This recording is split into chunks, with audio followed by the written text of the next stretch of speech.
మీరు వినే ఉంటారు మెగా కృష్ణారెడ్డి.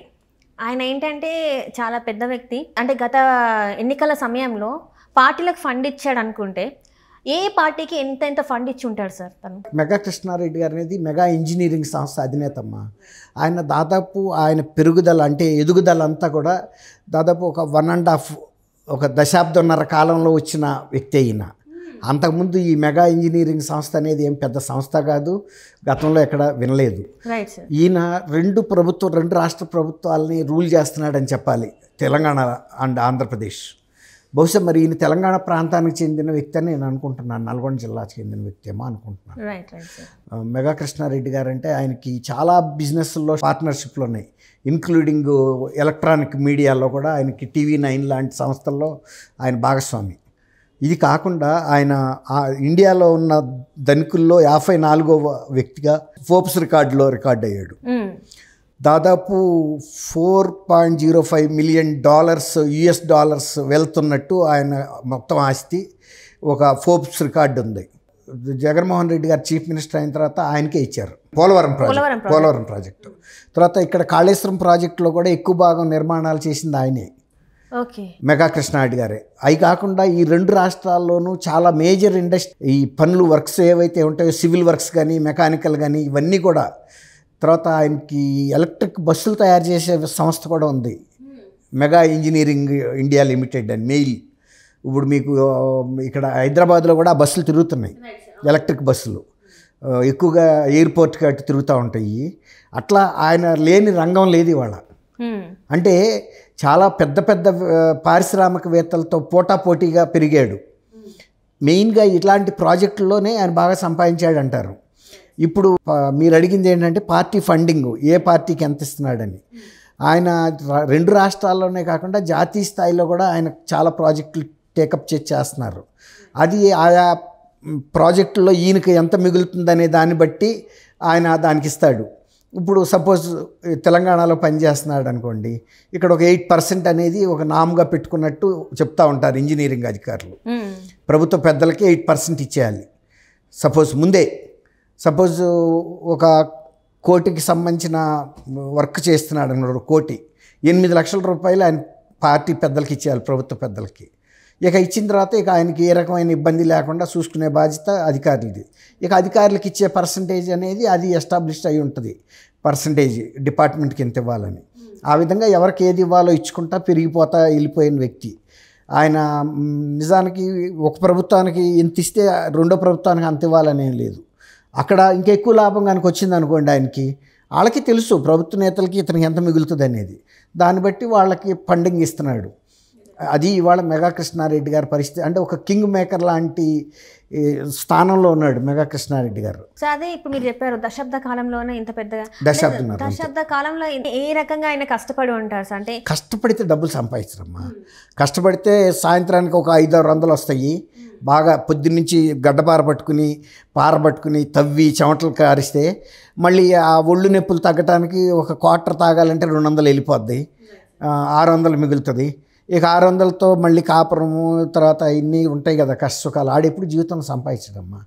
ఇప్పుడు నాలాగా తెల్లసొక్కా వేసుకుని పైన పైరువీలు చేసుకోగలిగితే గవర్నమెంట్లో సొక్కా నలగదో, కష్టపడక్కర్లేదు, వాళ్ళకి ఇవ్వాల్సింది వాళ్ళకి ఇచ్చేస్తుంటే వాళ్ళు కూడా ప్రాంప్ట్గా ఇచ్చేవాడికి ఇంకా వర్కులు ఇస్తారు.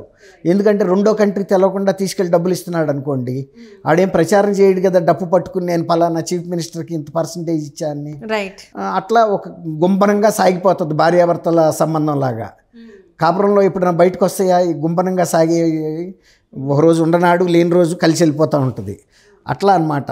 వీళ్ళు ప్రభుత్వంలో ఎట్లా పనులు చేయించుకోవాలనే న్యాక్ తెలిసిన వాళ్ళు మాత్రమే జీవితంలో పైకి వస్తారు. అంతేగాని కేబుల్ తవ్వినాడు పెరగడు.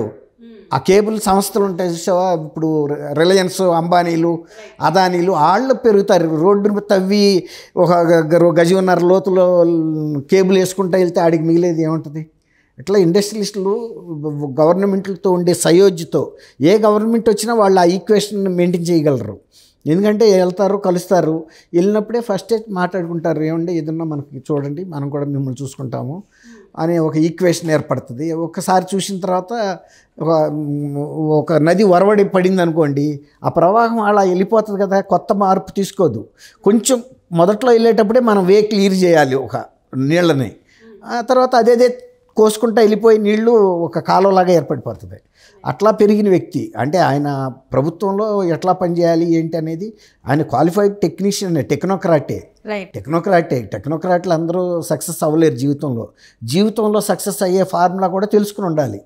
ప్రభుత్వాలతో మనం పెద్ద కాంట్రాక్ట్లు ఎట్లా పొందాలి, వాటిని ఎలా నిర్వహించాలి, తర్వాత నిర్వహించిన తర్వాత మళ్ళీ నెక్స్ట్ గవర్నమెంట్ అది మళ్ళీ కూడా వర్కులు మనకి ఎట్లా రిపీటెడ్గా వస్తూ ఉండాలనేది ఒక సిస్టమ్ని డెవలప్ చేసుకోవాలి. సో దీంట్లో మెగా కృష్ణారెడ్డి సక్సెస్ అయ్యారనేది అనుకోవాలి మనం. బాగా సక్సెస్ అవ్వట్టుగా 2 రాష్ట్రాల్లో తిరుగులేని పేరు వచ్చింది ఆయనకి.